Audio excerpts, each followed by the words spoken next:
Bismillahirrahmanirrahim. Assalamu alaikum dear students. Myself Mohammad Usaid Rihan and you're watching Study with Usaid. हमारी MD CAT biology की series चल रही है और unit number 4 cell structure और function हम कंटिन्यू करेंगे आज। लास्ट टाइम हमने एंडोप्लाज्मिक रेटिकुलम पढ़ा। आज हम पढ़ने जा रहे हैं Golgi apparatus and then lysosomes. बच्चों को ना इनमें सीक्वेंशियल इश्यूज बहुत ज्यादा होते हैं, उनको तरतीब याद नहीं रहती कि जो वेसिकल्स थे जो कि राइबोसोम्स ने बनाए, उसके बाद पैकेजिंग हुई उनकी स्मूथ एंडोप्लाज्मिक रेटिकुलम में, उसके बाद वो कहां गए। तो बच्चों सबसे पहले तो गोल्गी अपरेटस ये है क्या चीज? अपरेटस हम किसी भी मशीन को कहते हैं या ऐसे आले को कहते हैं जो हम लैब के अंदर यूज करते हैं एक्सपेरिमेंट करने के लिए। तो सबसे पहले इसकी डिस्कवरी के बारे में पढ़ेंगे कि it is discovered by Camillo Golgi. Camillo Golgi था क्या? कैमिलो गोल्गी बेसिकली ही वाज एन इटालियन बायोलॉजिस्ट था जिसने 1898 में गोल्गी अपरेटस को या इस ऑर्गेनल को डिस्कवर किया। अच्छा, ये असल में था क्या इस ऑर्गेनल? ये ऑर्गेनल था क्या? ये ऑर्गेनल बच्चों बेसिकली थैलियां थी जो एक दूसरे के ऊपर पड़ी होती है, थैलियां, सैक्स। अच्छा बच्चों को तीन चीजों में बहुत कंफ्यूजन होती है, गोल्गी बॉडी क्या है, गोल्गी अपरेटस क्या है और गोल्गी कॉम्प्लेक्स क्या है। हमारी बुक में तीनों वर्ड यूज हुए हैं। गोल्गी बॉडी होता है सिंगल सिस्टर्नल सैक, मतलब कि ये जो आपको सिस्टर्नल सैक दिख रहा है ये एक ढेर है उसका। अगर इसमें से एक सिंगल सिस्टर्नल सैक लूं तो वो गोल्गी बॉडी कहलाएगी।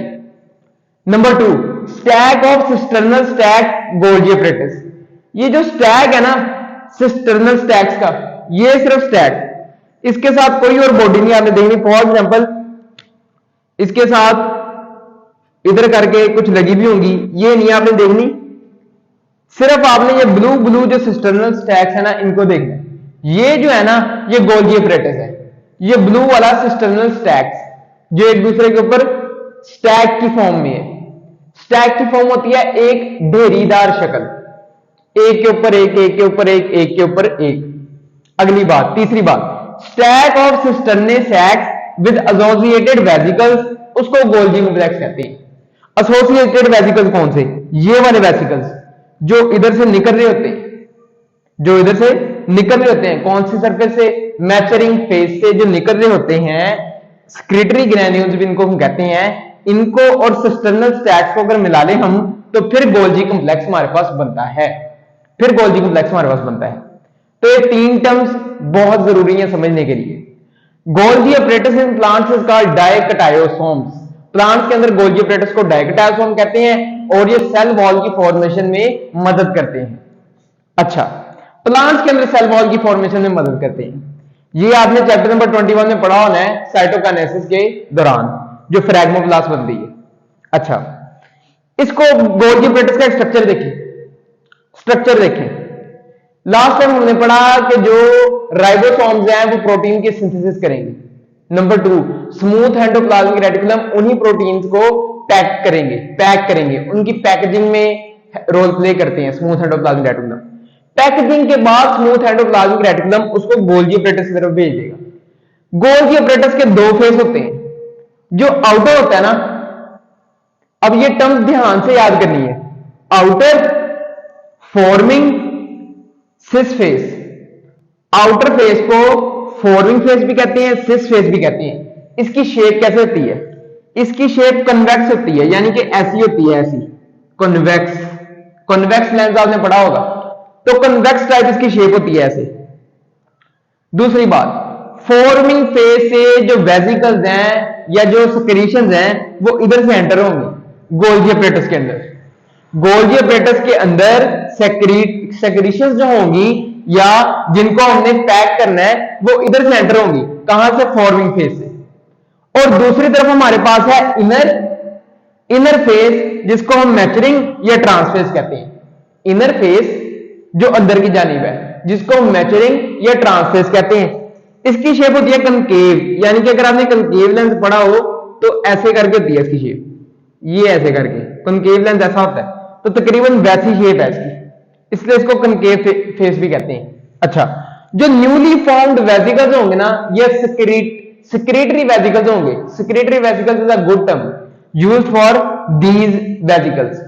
जो सिक्रेटरी वेसिकल्स होंगे ना न्यूली फॉर्म, वो यहां से पिंच ऑफ करेंगे, मतलब कि स्मूथ एंडोप्लाज्मिक रेटिकुलम से जो हमारे पास सिक्रीशंस आई वो फॉरवर्डिंग फेज से एंटर हुई और वो मैच्योरिंग फेज से लीव कर गई। किसकी सूरत में? एक सिक्रेटरी वेसिकल की सूरत में। उनकी पैकेजिंग होगी इधर गोल्गी एपरेटस में। अच्छा, राइबोसोम जो प्रोटीन्स स्मूथ एंडोप्लाज्मिक रेटिकुलम में आई, वहां पे उसकी पैकेजिंग हुई, उसके बाद वो फॉरवर्डिंग फेज से होती हुई मैच्योरिंग फेज से पिंच ऑफ होगी और ये ग्रेन्यूल अब तैयार है क्या करने के लिए? इसको आप सेल के बाहर भी भेज सकते हैं। अगर इसके अंदर एंजाइम्स हैं, एक्स्ट्रा सेलुलर एंजाइम्स, तो आप इसको सेल के बाहर भी भेज सकते हैं। और अगर इसके अंदर एसिड फास्फेटेज वाले एंजाइम है या हाइड्रोलाइटिक एंजाइम है, तो ये प्राइमरी लाइसोसोम बन जाएगा। लाइसोसोम हम आगे पढ़ेंगे, मगर यहां पे आपने जानना है कि लाइसोसोम भी ऐसे ही बनता है। गोल्गी एपरेटस लाइसोसोम को बनाता है। बेसिकली ये एंजाइमेटिक एंजाइम प्रोटीन्स होती हैं जो कि गोल्गी एपरेटस के अंदर आके पैक हो जाती हैं एक सैक के अंदर, थैली के अंदर, जो बाद में पिंच ऑफ होकर यहां से लाइसोसोम बन जाएंगे। फंक्शंस ऑफ गोल्गी एपरेटस क्या है? फंक्शंस क्या है जी गोल्गी एपरेटस की? सबसे पहला फंक्शन है cell secretion. Golgi apparatus is also known as post office of the cell. Post office of the cell, क्योंकि ये सेल सिक्रीशन करता है, सेल की सिक्रीशंस को ट्रांसपोर्ट भी करता है, इंट्रासेलुलर भी और एक्स्ट्रा सेलुलर भी। दूसरी बात, मॉडिफिकेशन ऑफ मॉलिक्यूल्स। बच्चों ये कॉन्जुगेटेड मॉलिक्यूल्स या ग्लाइको कॉन्जुगेट्स बनाता है। ग्लाइको कॉन्जुगेट का मतलब ये कार्बोहाइड्रेट को लिपिड के साथ मिला के ग्लाइकोलिपिड और कार्बोहाइड्रेट को प्रोटीन के साथ मिला के ग्लाइकोप्रोटीन्स भी बना सकता है। अच्छा, मॉडिफिकेशन ऑफ मॉलिक्यूल्स करता है। थर्ड नंबर पे है फॉर्मेशन ऑफ फ्रैगमोप्लास्ट। प्लांट्स के अंदर ड्यूरिंग साइटोकाइनेसिस यही गोल्गी एपरेटस होता है जो कि फ्रैगमोप्लास्ट बनाता है। यही फ्रैगमोप्लास्ट होती है जो बाद में उसकी सेल वॉल के अंदर चेंज हो जाती है। Fourth step, formation of primary lysosome. यही वेसिकल्स होते हैं जो यहां से पिंच ऑफ होके प्राइमरी लाइसोसोम की शक्ल तैयार कर लेते हैं। And number 5, formation of acrosome during spermatogenesis. Acrosome क्या है? स्पर्म का जब आप हेड देखेंगे, जो एक मैच्योर स्पर्म होता है उसका हेड देखेंगे, स्पर्मेटोजेनेसिस जब कंप्लीट हो जाए तो वो एक्रोसोम होता है उसका हेड। तो उसकी फॉर्मेशन भी कौन करता है? गोल्गी एपरेटस ही करता है। तो बच्चों ये था गोल्गी एपरेटस और ये थे इसके फंक्शंस। इधर से सीक्वेंस फॉलो करनी है। गोल्गी एपरेटस से एक वेसिकल निकला जिसके अंदर एसिडिक एंजाइम थे, वो बन गया जी प्राइमरी लाइसोसोम। Primary lysosome. तो लाइसोसोम का मतलब क्या है? लाइसोसोम, लाइसो का मतलब होता है स्प्लिटिंग, स्प्लिट कर देना, तोड़ देना, ब्रेक कर देना। सोम यानी कि सोमा, सोमा से निकला है। सोमा का मतलब है बॉडी, स्प्लिटिंग बॉडीज, तोड़ने वाली बॉडीज जो कि किसी भी चीज को ब्रेक डाउन करती है। अच्छा, सबसे पहले इसकी डिस्कवरी है, it was discovered by Rene de Duve in 1949। Rene de Duve ने सबसे पहली दफा इस ऑर्गेनल को सेल के अंदर से आइसोलेट किया।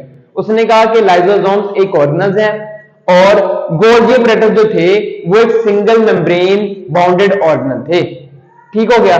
लाइसोसोम भी इसी तरह सिंगल मेम्ब्रेन बाउंडेड ऑर्गेनल है। और एंडोमेम्ब्रेन सिस्टम एक टर्म यूज होती है। एंडोमेम्ब्रेन सिस्टम में मेम्ब्रेन बाउंडेड ऑर्गेनल आते हैं जिसके अंदर गोल्गी एपरेटस, लाइसोसोम्स, न्यूक्लियस और उसके अलावा माइटोकॉन्ड्रिया और प्लास्टिड्स भी आते हैं। इन सारों को मिला के हम एंडोमेम्ब्रेन सिस्टम कहते हैं। तो लाइसोसोम रेने डिड्यूव ने डिस्कवर किए, आइसोलेट किए 1949 में। Second one, different from others due to their morphology. इनकी फॉर्म एंड स्ट्रक्चर की वजह से ना ये दूसरों से डिफरेंट है। यानी कि एक सैक लाइक स्ट्रक्चर जिसके अंदर एसिड फास्फेटेज एंजाइम है, तो इसलिए ये दूसरों से मुख्तलिफ है। माइटोकॉन्ड्रिया से भी मुख्तलिफ है, गोल्गी एपरेटस से भी मुख्तलिफ है क्योंकि एक सिंगल सैक होता है। अच्छा, स्ट्रक्चर क्या है इनका? सिंगल मेम्ब्रेन बाउंडेड सैक, एक सिंगल मेम्ब्रेन बाउंडेड थैली नुमा, रिच इन एसिड फॉस्फेटेज, जिसके अंदर एसिड फॉस्फेटेज एंजाइम बहुत ज्यादा होते हैं और दूसरे हाइड्रोलिटिक एंजाइम्स भी, और अबाउट 40 टाइप्स, 40 किस्म के हाइड्रोलिटिक एंजाइम्स इनमें पाए जा सकते हैं। 40 किस्म के। अच्छा, अब सवाल आता है जी कि जिनके अंदर लाइसोसोम्स नहीं है। बच्चों कुछ ऐसे हैं जिनके अंदर लाइसोसोम्स नहीं है, फॉर एग्जाम्पल प्लांट्स भी हो सकते हैं, फंजाई भी हो सकते हैं, उनके अंदर ये रोल प्ले करते हैं वैक्यूल्स। वैक्यूल्स लाइसोसोम्स का रोल प्ले करते हैं, मगर मेनली एनिमल्स के अंदर लाइसोसोम्स ही ये ऑटोफेजी का या ऑटोलिसिस का जो रोल है वो लाइसोसोम्स ही प्ले करते हैं, मगर कुछ फंगल सेल्स में या कुछ प्लांट सेल्स में वैक्यूल भी ये रोल प्ले करता है। अच्छा, अब बात हो गई जी कि ये तो हाइड्रोलाइटिक एंजाइम्स और एसिड फास्फेटेज होते हैं जो कि एक सिंगल मेम्ब्रेन बाउंड सैक में पैक्ड होते हैं। अच्छा, तो इसमें तीन किस्म के, तीन टाइप के या तीन फेजेस आते हैं एक लाइसोसोम की जिंदगी में। उसमें primary lysosome, secondary lysosome, tertiary lysosome. Newly budded of from Golgi apparatus, जो यहां से थैली नुमा एक जो हमारे पास सेक्रेटरी वेसिकल आया, अगर तो उसके अंदर एसिड फास्फेटेज या हाइड्रोलाइटिक एंजाइम होंगे तो वो प्राइमरी लाइसोसोम होगा जो मैच्योरिंग फेज से बडेड ऑफ हुआ, उतरा वहां से। ये स्मॉल होता है और इनएक्टिव होता है।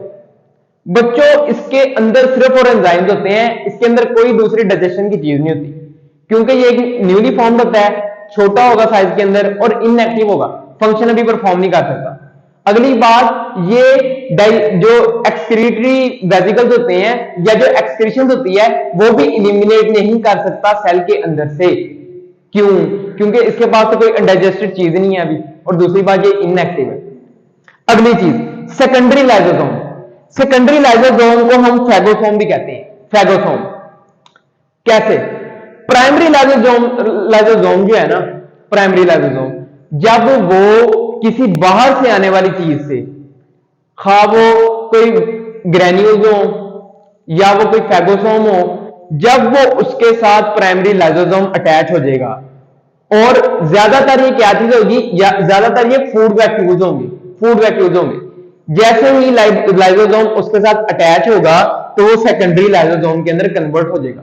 मतलब fusion of primary lysosome with food vacuole is called secondary lysosome. Secondary lysosome ऐसे बनता है। सेकेंडरी लाइसोसोम क्या करेगा? सेकेंडरी लाइसोसोम उस फूड वैक्यूल की या जो ग्रेन्यूल्स आएंगे उनकी डाइजेशन करेगा, उनको डाइजेस्ट करेगा, और यहां से हमारे पास वेस्ट मटेरियल आ जाएगा जो डाइजेशन के बाद बचेगा। टर्शियरी लाइसोसोम्स क्या करते हैं? Contain undigested material. इनके अंदर फॉर एग्जांपल जब सेकेंडरी लाइसोसोम ने डाइजेस्ट कर दिया सारा, जो फूड वैक्यूल आया था वो उसको सारा डाइजेस्ट कर दिया, तो जो अनडाइजेस्टेड मटेरियल बचेगा वो टर्शियरी लाइसोसोम कंसीडर होगा। टर्शियरी लाइसोसोम कंसीडर होगा।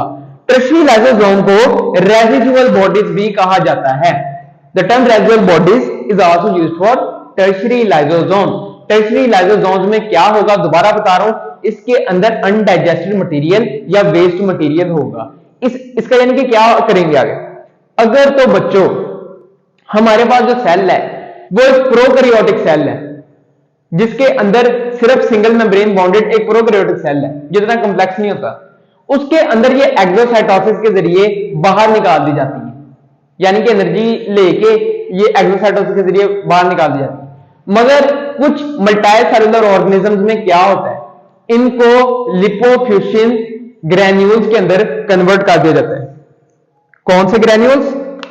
लिपोफ्यूसिन ग्रैन्यूल्स के अंदर कन्वर्ट कर दिया जाता है। लिपोफ्यूसिन ग्रैन्यूल्स। मगर अगर तो हमारे पास प्रोकैरियोटिक सेल का वो पूछे तो उसको कहना जी कि वहां तो एक्सोसाइटोसिस के जरिए एलिमिनेट कर दिया जाता है। अच्छा, undigested waste remove through exocytosis, ये मैंने आपको बता दिया कि वो वेस्ट होता है, उसको एक्सोसाइटोसिस के जरिए प्रोकैरियोटिक सेल एलिमिनेट कर देता है, जबकि कुछ मल्टीसेलुलर ऑर्गेनिज्म लिपोफ्यूसिन ग्रैन्यूल्स की मदद से उसको स्टोर कर लेती है। अच्छा, फंक्शंस क्या है लाइसोसोम के? लाइसोसोम के फंक्शन क्या है? लाइसोसोम का जो मेन फंक्शन है वो तो है इंट्रासेलुलर डाइजेशन। इंट्रासेलुलर सेल के अंदर होने वाली डाइजेशन में रोल प्ले करता है। फूड वैक्यूल्स को कन्वर्ट करेगा टर्शियरी लाइसोसोम्स के अंदर। नंबर 2, ऑटोफेजी करता है। ऑटोफेजी का मतलब क्या है? फेजी का मतलब तो होता है खाना, निगल लेना किसी चीज को। ऑटो का मतलब है खुद ब खुद। इसका मतलब है अनवांटेड स्ट्रक्चर, यानी कि सेल अपने ही स्ट्रक्चर्स को जो उसको नहीं चाहिए होते उनको खा लेता है, उनको ईट कर लेता है। क्यों? क्योंकि सेल को एनर्जी चाहिए। फॉर एग्जांपल बच्चों, एक लड़का है जिसने जिम शुरू की है, उसके मसल्स के अंदर माइटोकॉन्ड्रिया के जो नंबर है वो इंक्रीज होने लग जाएंगे due to extreme physical activity. ठीक हो गया। जब वो जिम छोड़ता है तो number of mitochondria will start decreasing in his muscles, but how lysosomes play this crucial role. जब उसको एनर्जी चाहिए होगी वो जिम वाले भाई साहब को, तो लाइसोसोम जो एक्सेस ऑफ माइटोकॉन्ड्रिया होंगे ना उनकी ब्रेकडाउन शुरू कर देंगे, ब्रेकडाउन शुरू कर देंगे ताकि एनर्जी दी जा सके बॉडी को। तो इसको कहते हैं ऑटोफेजी, यानी कि अब माइटोकॉन्ड्रिया एक अनवांटेड स्ट्रक्चर हो गया क्योंकि जो भाई साहब थे उन्होंने फिजिकल एक्टिविटी करनी छोड़ दी। तो इस अनवांटेड स्ट्रक्चर को क्या करेगा सेल इनगल्फ कर लेगा, ऑटोफेजी कर देगा उसकी लाइसोसोम्स की मदद से। Number 3 autolysis. ऑटोलिसिस का मतलब होता है प्रोग्राम सेल डेथ, यानी कि सोच समझ के सेल अपने आप को मारता है। कैसे? जब डेवलपमेंट हो रही हो किसी भी ऑर्गेनिज्म की, फॉर एग्जांपल मैं आपको कहता हूं कि टैडपोल की डेवलपमेंट हो रही है, उसका जो लार्वा है उसके अंदर तो टेल होती है, मगर जब अडल्ट ग्रो कर जाता है उसके अंदर टेल नहीं होती। इधर एक स्टेप होता है जिसको हम कहते हैं मेटामॉर्फोसिस। मेटामॉर्फोसिस में क्या होता है? मेटामॉर्फोसिस में वो टेल रिमूव हो जाती है। कैसे? ऑटोलिसिस के जरिए। ऑटोलिसिस में क्या होगा कि जो लाइसोसोम होगा वो अपने आप को बर्स्ट कर देगा, अपने आप को फाड़ देगा, और उसके अंदर जो रिच एसिड फास्फेटेज एंजाइम होंगे वो रिलीज हो जाएंगे साइटोप्लाज्म के अंदर। जैसे ही वो रिलीज हुए वो सेल को खाना शुरू कर देंगे और इस तरह पूरा सेल जो है वो मर जाएगा। कैसे? लाइसोसोम के जो एंजाइम्स थे वो बर्स्ट हो गए और साइटोप्लाज्म में डिस्पर्स हो गए। अब वो एंजाइम सेल को खा जाएंगे और सेल मर जाएगा। ये ऑटोलिसिस होती है, ये डेवलपमेंटल फेज के अंदर होता है। फॉर एग्जांपल ह्यूमन जो है उसकी भी टेल होती थी किसी जमाने में, तो वो भी इसी तरह ही खत्म होती है ऑटोलिसिस के जरिए। अच्छा जी, इधर से मैं आपको दोबारा एक दफा ग्राफ के जरिए समझाता हूं, डायग्राम के जरिए, कि एक ये वैक्यूल हमारे पास है बाहर से, जिसको हम कहते हैं फूड वैक्यूल या फैगोसिटिक वैक्यूल। ये जब आके एंडोसाइटोसिस की मदद से दाखिल हुआ और ये ब्लैक वाला जो मैंने बनाया है जिसके अंदर ब्लैक ही डॉट है, ये मिल गया इस फैगोसिटिक वैक्यूल के साथ। इस फैगोसिटिक वैक्यूल के साथ मिलके इसने बनाया सेकेंडरी लाइसोसोम, सेकेंडरी लाइसोसोम जो कि इसकी डाइजेशन कर देगा। नंबर 2, मेरे पास कुछ ग्रैन्यूल्स थे जो कि एंडोसाइटोसिस की मदद से सेल के अंदर दाखिल हुए और एक सैक के अंदर उन्होंने अपने आप को महफूज कर लिया। वो सैक जब आगे जाके, जिसको हम एंडोसोम कहते हैं, वो जाके जब लेट एंडोसोम बनेगा, बड़ा वाला एंडोसोम बनेगा, तो उसके साथ प्राइमरी लाइसोसोम अटैच हो जाएंगे और वो फिर इधर से सेकेंडरी लाइसोसोम में कन्वर्ट हो जाएगा, जिसकी फिर आगे डाइजेशन होगी। नंबर 3 जिसकी हमने बात की, ऑटोफेजी। ऑटोफेजी कैसे हुई? ये मेरे पास एंडोप्लाज्मिक रेटिकुलम था जो कि, और ये माइटोकॉन्ड्रिया था मेरे पास। ये एंडोप्लाज्मिक रेटिकुलम ने ना इस माइटोकॉन्ड्रिया को इसके गिर्द घेरा कर लिया, माइटोकॉन्ड्रिया के क्या किया? घेरा कर लिया। अब घेरा करके उसने पूरा लपेट लिया इस माइटोकॉन्ड्रिया को। जैसे ही उसने इस माइटोकॉन्ड्रिया को लपेटा तो इसके साथ प्राइमरी लाइसोसोम अटैच हुए और ये सेकेंडरी लाइसोसोम के अंदर कन्वर्ट हो गए। मतलब कि इधर ऑटोफेजी हुई, सेल ने अनवांटेड स्ट्रक्चर को खुद खा लिया, किसकी मदद से? प्राइमरी लाइसोसोम की मदद से। बच्चों, इसके बाद वो कहता है जी कि बाद औक़ात बॉडी के अंदर ऐसी कंडीशंस होती हैं, या किसी किसी की बॉडी के अंदर ऐसी कंडीशन होती हैं जिनमें कुछ लाइसोसोमल एंजाइम्स एब्सेंट होते हैं। मतलब कि इस सूरत में फॉर एग्जांपल अगर मेरे पास एंजाइम ही नहीं है किसी चीज को तोड़ने के लिए, तो क्या होगा? वो चीज बॉडी के अंदर हाई अमाउंट में आ जाएगी या एक्यूमुलेट हो जाएगी, तो ये नुकसानदेह बॉडी के लिए। स्टोरेज डिजीजेस का मतलब है ऐसे डिजीज जो किसी ना किसी मटेरियल की एक्यूमुलेशन की वजह से बॉडी में पैदा होती है। ये बच्चों कंजेनिटल होते हैं। कंजेनिटल का मतलब क्या है? ये पैदाइशी होते हैं। पैदाइशी एक बच्चे के अंदर ये डिजीजेस होंगे अगर उसके अंदर एक स्पेसिफिक लाइसोसोमल एंजाइम एब्सेंट है। फिर अच्छा, due to accumulation of substances storage diseases हो जाते हैं। 20 तरह के डिजीजेस अभी तक डिस्कवर कर लिए हैं जो कि स्टोरेज डिजीजेस हैं। स्टोरेज डिजीजेस में हमारे पास 2 हैं, ग्लाइकोजिनोसिस टाइप 2 और टे सेक्स डिजीज, जो कि हमारी बुक्स के अंदर मेंशन है। ग्लाइकोजिनोसिस टाइप 2 में क्या होता है? ग्लाइकोजिनोसिस, इधर से ही जाहिर है कि इसके अंदर ग्लाइकोजन की एक्यूमुलेशन हो जाएगी। कहां? लीवर के अंदर और मसल्स के अंदर। लीवर और मसल्स के अंदर जब ग्लाइकोजन की एक्यूमुलेशन होगी तो सेल कहेगा भाई मुझे वो एंजाइम दो जो ग्लाइकोजन को तोड़ता है, मगर क्या होगा, वो एंजाइम ही बॉडी के अंदर मौजूद नहीं, जिसका नाम क्या है जी, अल्फा 1,4 ग्लूकोसाइडेज एब्सेंट होता है इस डिजीज के अंदर, ग्लाइकोजेनेसिस टाइप 2 के अंदर। जब ये अल्फा 1,4 ग्लूकोसाइडेज एंजाइम एब्सेंट होगा तो सेल ग्लाइकोजन को ग्लूकोज के अंदर तोड़ नहीं सकेगा, ब्रेक नहीं कर सकेगा, कन्वर्ट नहीं कर सकेगा। तो क्या होगा, ग्लाइकोजन कहां एक्यूमुलेट हो जाएगा, मसल्स के अंदर और लीवर के अंदर। तो बच्चों इसकी वजह से डिजीजेस हो सकती हैं, जैसा कि मसल वीकनेस हो जाएगी और लीवर के अंदर हिपैटोमेगाली हो जाएगा और लीवर इन्फ्लेमेट भी कर सकता है, सूज भी सकता है। टे-सैक्स डिजीज, टे-सैक्स डिजीज क्या है? टे-सैक्स डिजीज में accumulation of lipids in brain cells, दिमाग के सेल्स के अंदर ना लिपिड एक्यूमुलेट कर जाता है, इकट्ठा हो जाता है, ज्यादती हो जाती है लिपिड्स की दिमाग के सेल्स के अंदर। अच्छा, इसमें जो एंजाइम एब्सेंट होता है उसको हम कहते हैं बीटा हेक्सोस अमाइनीडेज, बीटा हेक्सोस अमाइनीडेज। जब बीटा हेक्सोस अमाइनीडेज बॉडी के अंदर नहीं मौजूद होता तो जो लिपिड होता है वो ब्रेन सेल्स में एक्यूमुलेट हो जाएगा, जो कि मेंटल रिटार्डेशन और इवन डेथ भी कॉज कर सकती है। तो बच्चों ये था हमारा गोल्जी अपरेटस और लाइसोसोम, जिसको हमने एक सीक्वेंस से पढ़ा। नेक्स्ट टाइम हम वैक्यूल के साथ वापस आएंगे। अगले लेक्चर तक अल्लाह हाफिज।